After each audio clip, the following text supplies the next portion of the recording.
Perkenalkan, kami dari kelompok 3. Di sini kami akan menampilkan hasil diskusi kami pada tes metode simplex dengan kasus primal maksimum dengan 3 variabel 4 ketidaksamaan. Di sini anggota kelompok kami yang terdiri dari Berlian Adi Pramesti, NIM 20 2020 003, kemudian ada Tunjung Dwi Kusuma, NIM 20 2020 013, selanjutnya ada Erika Wijayanti, NIM 20 2020 019. Oke, di sini kita akan masuk ke dalam soalnya, di mana soalnya sendiri ini ada Ibu Sri, seorang penjual lauk, menyediakan beberapa paket olahan masakan. Masakan tersebut terdiri dari olahan yang dimasak balado, goreng, dan kecap. Lauk yang disediakan yaitu ayam, telur, tahu, dan juga tempe.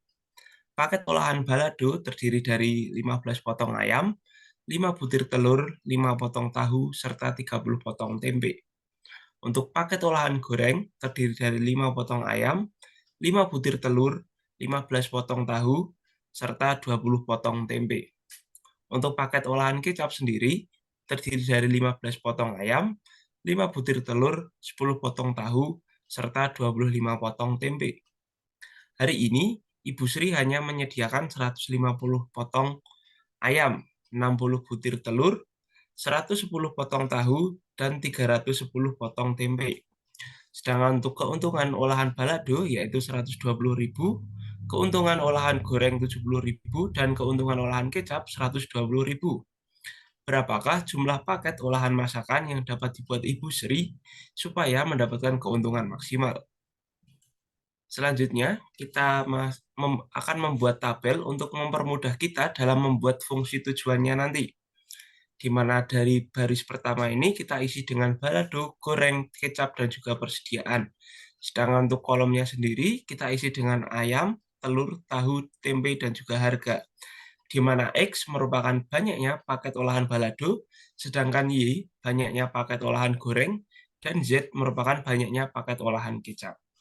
Selanjutnya yaitu menentukan fungsi kendala.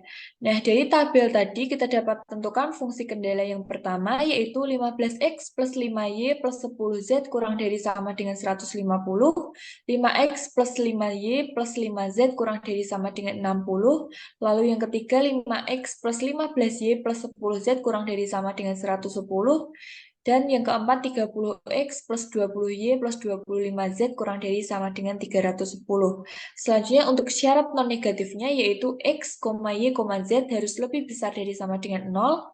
Lalu fungsi tujuan, karena kita menentukan nilai maksimum, maka Z max sama dengan 120.000X plus 70.000Y plus 120.000Z.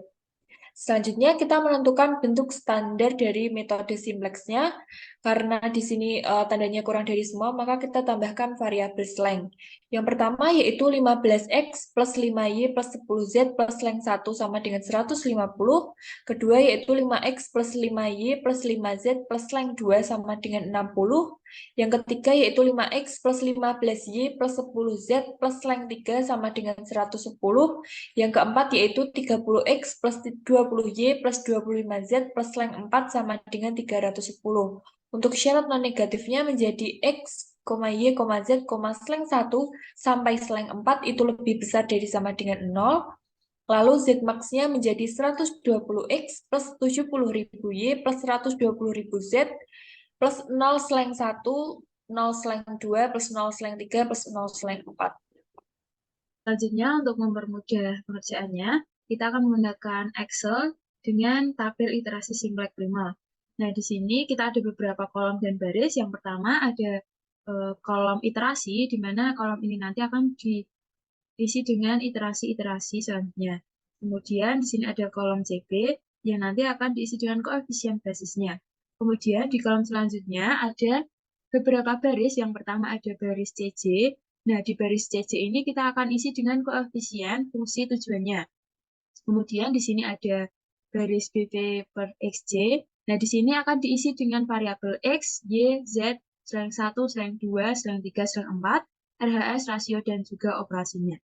Nah, kemudian untuk pengisian tabelnya, kita bisa sesuaikan dengan bentuk standar yang sudah kita buat tadi. Nah, setelah itu, setelah kita isi tabelnya, kita akan mencari yaitu yang pertama ada ZC-nya. Nah, ZC ini bisa kita cari dengan mengalihkan antara kolom X ini dengan kolom CB. Nah, pada Excel sendiri kita bisa menggunakan sebuah rumus yaitu sum product. Dengan cara sama dengan sum product, kemudian kita mendrag kolom X ini dengan kolom CB ini. Kemudian setelah itu kita enter, kita hasilkan hasil 0 tadi. Namun sebelum kita mau mendrag ke kanan, sampai ke kolom RHS itu tadi, kita harus mengunci terlebih dahulu kolom CB-nya agar tidak berubah. Seperti itu, sehingga dihasilkan nilai ZC-nya itu 0. Kemudian selanjutnya, kita akan mencari nilai ZC dikurangi CC, yaitu dengan cara mengurangi nilai ZC-nya tadi dengan CC-nya di sini. Nah, dihasilkan nilai seperti berikut ini. Kemudian setelah kita mencari nilai ZC min CC, kita akan mencari kolom pivot, di mana kolom pivot ini kita harus memilih nilai negatif terbesarnya. Nah, di sini ada nilai negatif 120.000, negatif 70.000, dan negatif 120.000. Nah, di sini negatif 120.000-nya ada 2. Nah, kita bisa pilih salah satu karena walaupun kita pilih salah satu, nanti nilai yang satunya akan sama perhitungannya di akhir. Nah, kemudian kita di sini akan memilih pada kolom yang X. Nah, sehingga yang menjadi kolom pivot di sini adalah kolom X ini. Nah, selanjutnya setelah kolom pivot kita sudah dapat, kita akan mencari baris pivotnya. Nah, sebelum itu kita harus mengetahui dulu rasionya di sini. Nah, untuk mencari rasio, kita harus mencarinya dengan membagi antara RHS dibagi dengan kolom pivot di sini. Nah, di sini sudah kita cari sehingga dihasilkan rasionya sebagai berikut. Nah, di antara rasio-rasio di bawah ini, untuk mencari baris pivotnya, kita akan memilih salah satu nilai positif terkecilnya. Nah, positif terkecilnya di sini adalah nilai 10, sehingga yang akan dijadikan baris pivotnya adalah 10 di sini, pada slang 1. Kemudian selanjutnya akan dilanjutkan pada iterasi yang 1. Selanjutnya kita masuk ke dalam iterasi pertama, di mana baris pivot akan menjadi variabel keluar, sedangkan untuk kolom pivot akan menjadi variabel masuk. Nah, di sini kan untuk baris pivotnya sendiri kan ada di S1, maka S1 slang 1 ini akan keluar, maka akan digantikan dengan X. Nah, oleh karena itu, kita akan mencari perpotongan antara kolom pivot dan juga baris pivot ini untuk dijadikan leading one. Nah, bagaimana caranya? Kita gunakan operasi yang ada di sebelah kanan ini, di mana B1 akan dibagi 15, maka hasilnya akan menjadi 1. Kita drag ke samping sampai dengan RHS, kemudian di slang kedua ini kita buat di bawah 1 ini kita buat 0, di mana untuk operasinya seperti yang ada di sebelah kanan ini. Kemudian kita lanjutkan sampai dengan ke baris keempat. Kemudian kita drag ke samping kanan. Setelah kita mendapatkan semuanya ini, kita lanjut ke mencari ZC, di mana ZC ini kan tadi perkalian antara fungsi kendala XZ dengan koefisien basis, seperti yang telah dijelaskan di iterasi ke-0 tadi. Selanjutnya, setelah kita dapatkan nilai ZC, kita akan mencari nilai ZC min CC. Nah, di sini kan ZC-nya 120.000, maka kita kurangi dengan CC yang ada di atas ini. Maka hasilnya 0, kita drag saja ke samping. Oke, setelah itu kita mendapatkan nilai negatif terbanyak. Nah, di sini kan nilai negatif terbanyaknya negatif 30.000. Maka kita bisa simpulkan bahwa untuk kolom pivotnya sendiri berada di sini. Selanjutnya, kita akan mencari baris pivot, di mana untuk mencari baris pivot tadi, seperti di iterasi ke-0 tadi, kita akan mencari rasionya terlebih dahulu, yaitu dengan membagi RHS dibagi dengan kolom pivot. Nah, di sini kan RHS-nya 10 dibagi dengan 10, hasilnya 1. Kita drag aja ke atas. Nah, kita cari nilai positif terendahnya. Di sini kan nilai positif terendah ada di 1, maka kita bisa simpulkan bahwa baris pivotnya sendiri berada di sini. Oke, selanjutnya kita lanjut ke iterasi kedua. Selanjutnya yaitu iterasi yang kedua. Nah, dari iterasi pertama tadi kita ketahui baris pivotnya yaitu di S4. Nah, di sini sebagai variabel keluar digantikan dengan kolom pivotnya yaitu Y sebagai variabel masuk. Nah, pertemuan antara baris pivot dan kolom pivot pada iterasi pertama kita jadikan leading one.